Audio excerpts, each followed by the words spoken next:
probably stutter a little bit, but regardless, my name's Jacob Devlin. I'm a fellow member here at CPAC.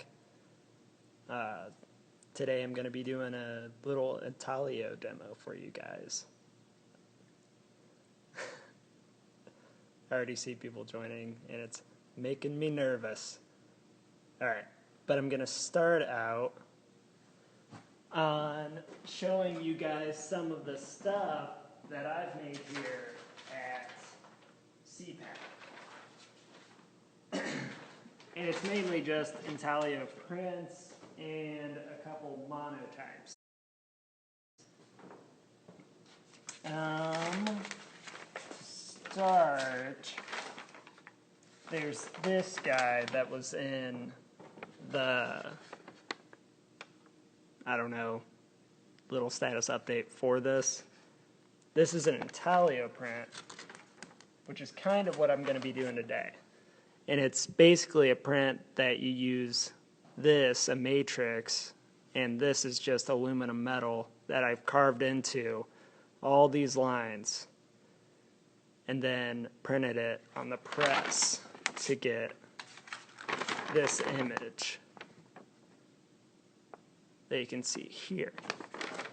And then that's the same with this guy, and this is what I'm actually going to be printing again today, but I've added much more detail in the bird. It's a red-tailed hawk that I see a lot where I live in Marengo, which is just like 40 minutes north of Columbus.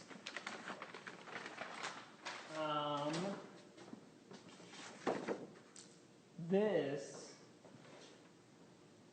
is the plate that I'm going to be printing. It's actually on plexiglass, so you can see all the line work here. This is all carved using a Dremel, and I'm just using it as an easy way to get a lot of detail pretty fast. You normally do this with like I don't know the word for it right now, and I probably won't remember it till after, like a stylus or a carving tool.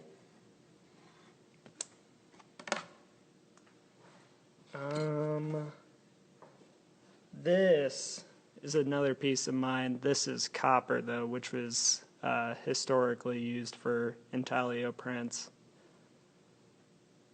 And you can see this one was an etching, which means it was dipped in acid to create these lines using soft ground, which soft ground is just a medium of how to get lines onto copper. There's a lot of definition words, a lot of info in intaglio printing that I probably won't be able to go over entirely because there's a lot to it. But basically, you're doing stuff to create an image in a matrix, and the matrix is this piece of copper. Then you're going to be able to print that using a press. So I am going to get started printing this, and then I'm going to basically be explaining how I'm printing it and what I'm doing during. So let me get my jank setup going. And I want to shout out to Sean and Alyssa for having CPAC as a place of opportunity in Columbus. Here they have presses if you want to do more traditional methods of printmaking, such as lithography, intaglio, relief, and they also have digital media for photography, if you have an image that you want to get large scale print, very nice, it's a really nice location to come to and reach out to. You obviously follow the Instagram, so you know about it. Okay. I want to make sure that you guys can see this. This is just a piece of plexiglass, as I said. It's got these carved lines. You can see it because I proofed it a little bit earlier, and it's a little red-tailed hawk. But yeah, I am going to put some gloves. I've already mixed the ink here. Michael Wegman would know it as trophy bronze, which if he would trademark. All right. And then I'll try to keep it there. I think that's a good image to see.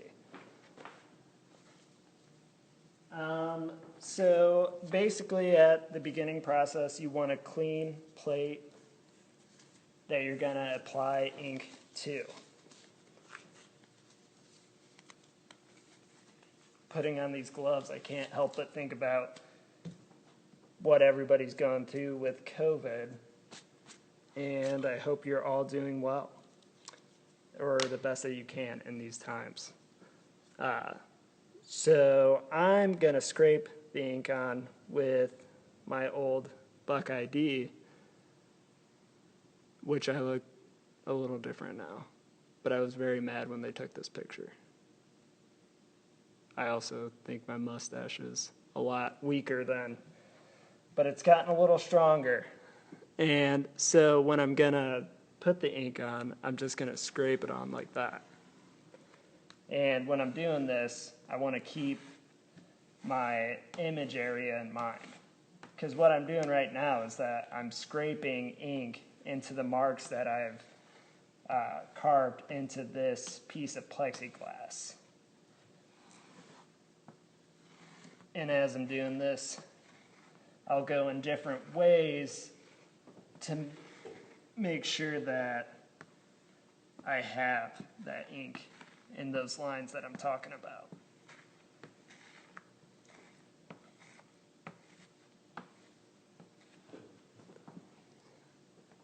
All right. And then I'm just gonna cover the whole plate. And then while I'm doing this, I'm also scraping off the excess ink that's on the plate. And then you can save that for later. Because if you have knowledge of the printing world, you know that ink is expensive. Or at least it's not cheap. It's not crazy expensive, but it's not cheap. This ink is just oil-based. It's Gamblin. It's standard etching ink. All of what I mixed, the colors, it's just bone black, I think Hansa yellow white, which Hansa is actually a name of one of my cats. And then Quinacidrone red, I can't read that, or I can't pronounce it. Quinacidrone, that sounds right? Maybe?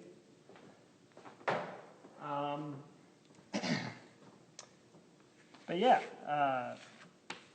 so after you've scraped off the excess,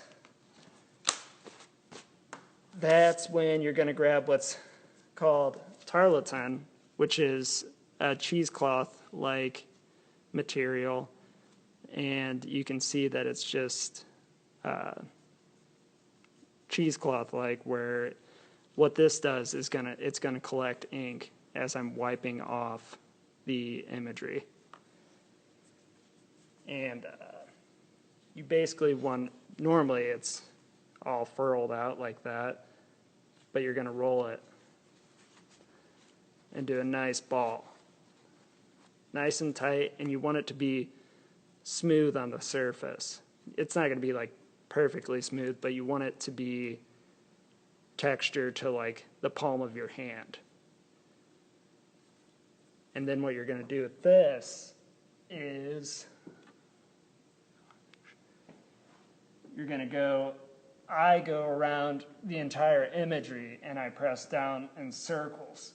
And what that is doing is when I'm pressing down, it's lifting up ink, as you can probably see with you can see through it in certain areas now. It's lifting up ink, but when you're going around the image area, or my line work that I'm working with here, it's also pressing in the ink. And that's, I don't know, one of the key differences of intaglio versus other printmaking techniques is that the imagery you're using or you've made with your plate is you've carved into it. Whereas like relief printmaking with like lino cuts, you're using the opposite. You're rolling on the flat, whereas intaglio, you're going to be cleaning it off. And then this, after I've went around the whole image pressing down like I was talking about,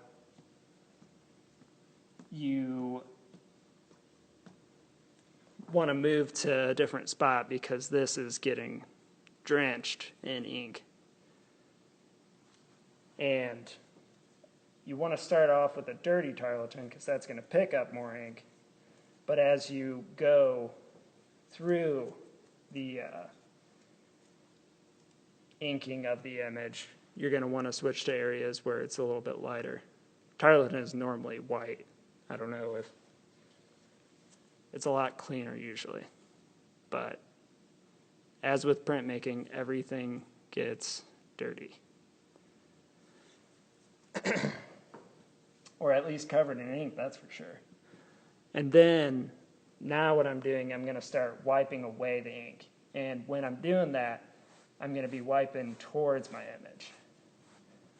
And that's another way to just make sure that you're keeping ink where you want it and not where it shouldn't be.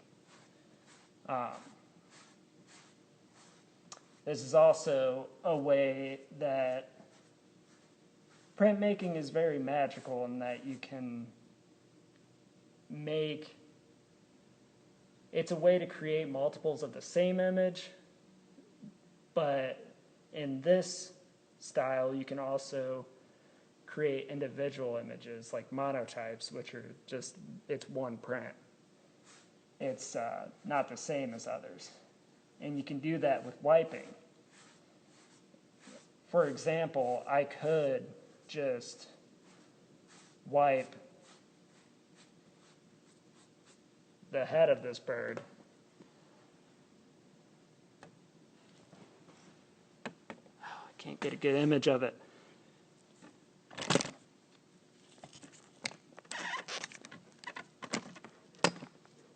we go.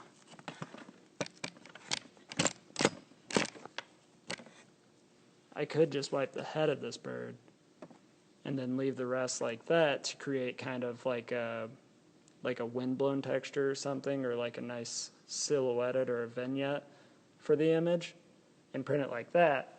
But if you want like this, I'm just going to be printing it kind of as a nice clean print. Maybe a little bit of plate tone. Plate tone is the leftover ink that's just kind of on the image that's clinging to the copper, or in this case plexiglass. And I generally like plate tone, but depending on the artist or who's interested in the piece, you might just want an image that's very pristine or very articulate.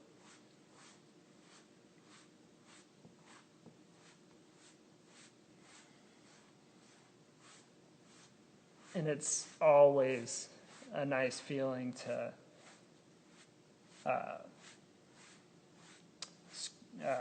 whenever you're cleaning these off and the image starts coming forward.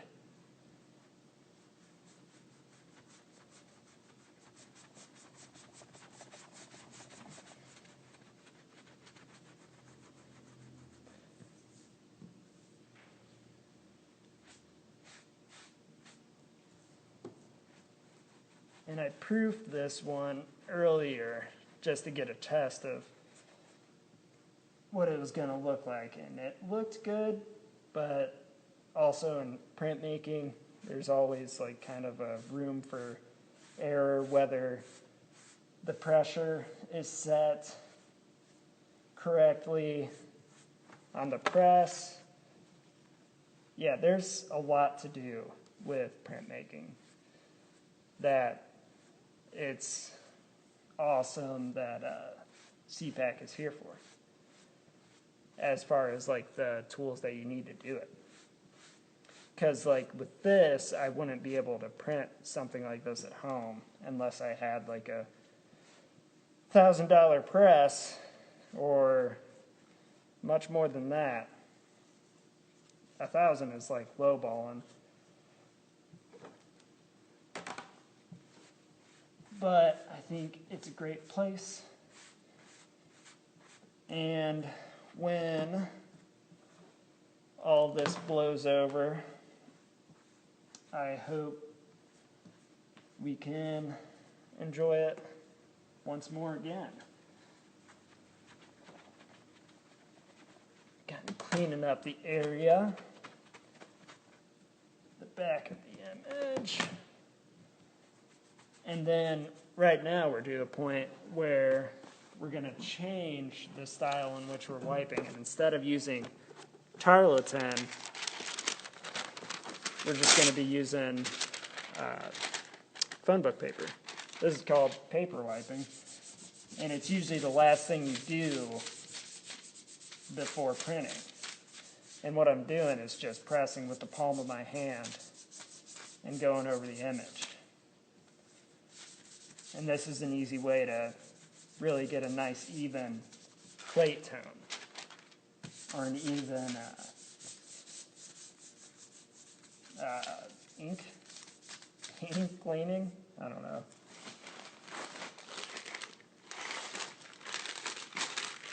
This one's looking a little light.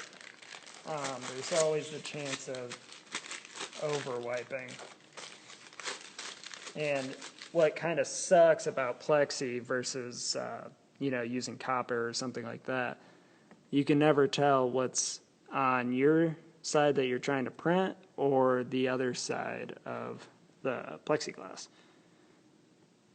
So if I wipe that away, that's on the other side, but it looks like it's on this side. So that kind of sucks, but plexiglass is much cheaper than copper, and it's much easier to get.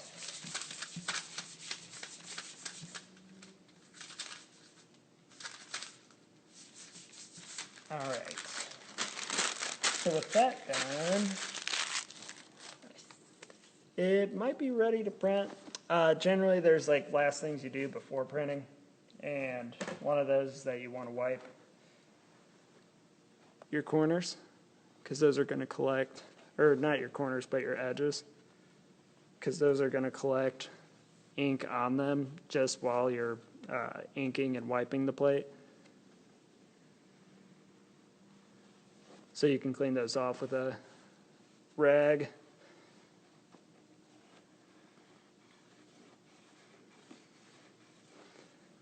Plexi, it kind of, you have to bevel the corners, and that goes for anything that you're trying to run through the press, just because it makes it easier for the press to run it through the press. And plexi, I've noticed it, when you sand it, it doesn't become as porous as like this material is. Once you sand it, it becomes a bit more coarse, and it likes to collect ink way more than what it is naturally. I don't really want to say naturally because it's not like plexi is natural, but you know what I mean. All right, so that plate is ready to go. At CPAC, they've got two very nice presses in which you can print intaglios on. They're right here. I'm going to be using the little guy, which has got a rep for being lame, but I think it rules. Sean would agree with me. That guy is over there. He's bigger. You can print some dope stuff on it for sure, but right now we're just going to use this guy. And I got to figure out a way to get you guys to see it.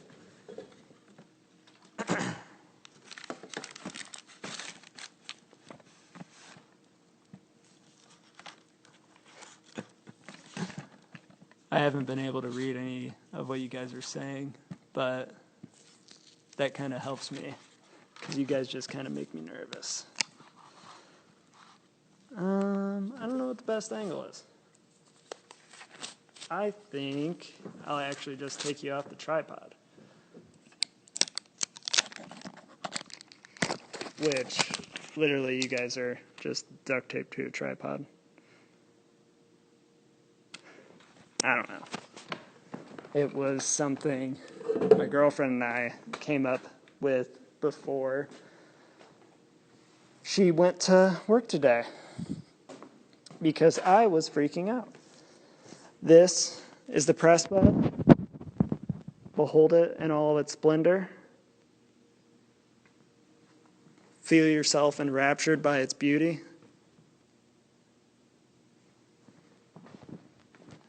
And with printmaking, especially the traditional methods, it is essential. Well, not essential, because you can do spoon prints with relief. Whatever. So basically, you throw this guy on here.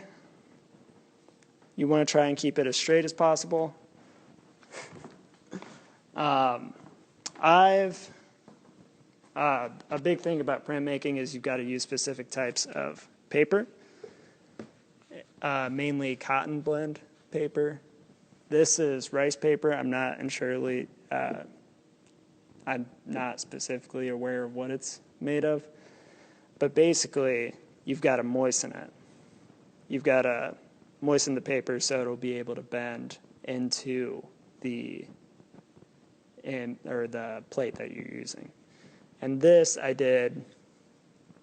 moistened it with water, as you can see here. Generally you soak them, but I've just been using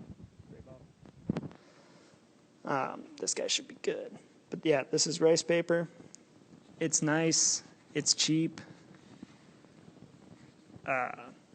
because especially with printmaking, or like everything with printmaking, paper gets expensive as well.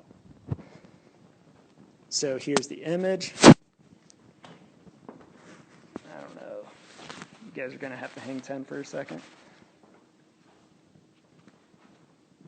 What I'm doing now is just putting the paper on the image.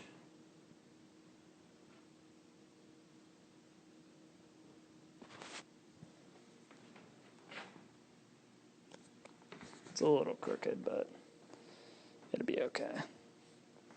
It'll be okay.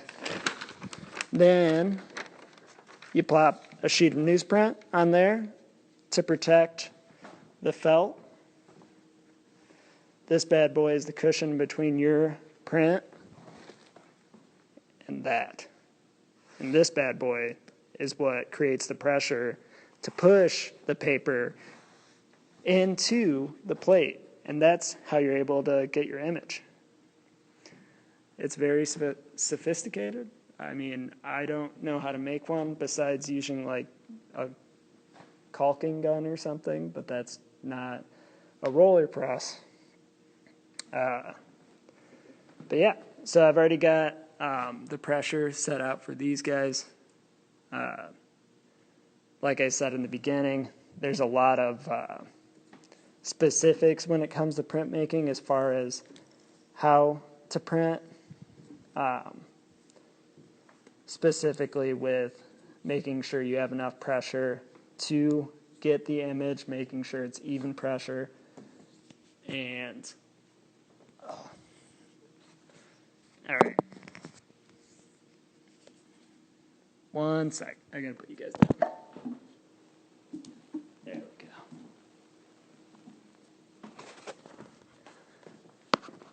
And here we are pushing the image through. It's a lot easier to do with 2 arms, but I think we'll manage.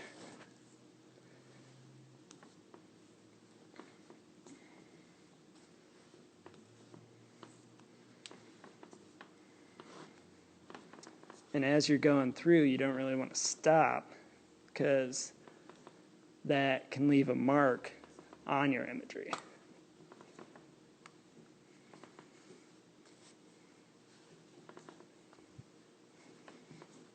And this is definitely the weirdest way I've rotated a press bed, or rotated a press. It is terrible. I wouldn't do it again.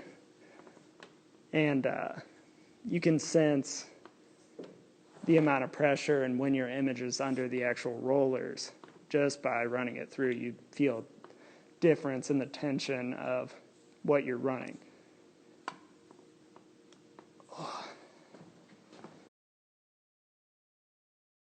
That might be enough. And here you can see that you've got a nice bevel, and that's in the newsprint, but you can also see it in the paper. And that means generally, I mean, if you have good pressure, you're going to get a bevel, especially on like an intaglio. But let's see if we have a good print, or if it's too light.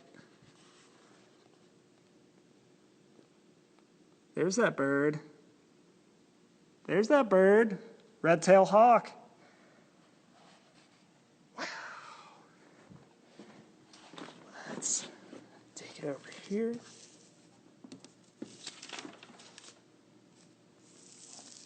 And here is the image. It looks pretty good. I would definitely have another layer after this, just for kind of a background color, or make like a nicer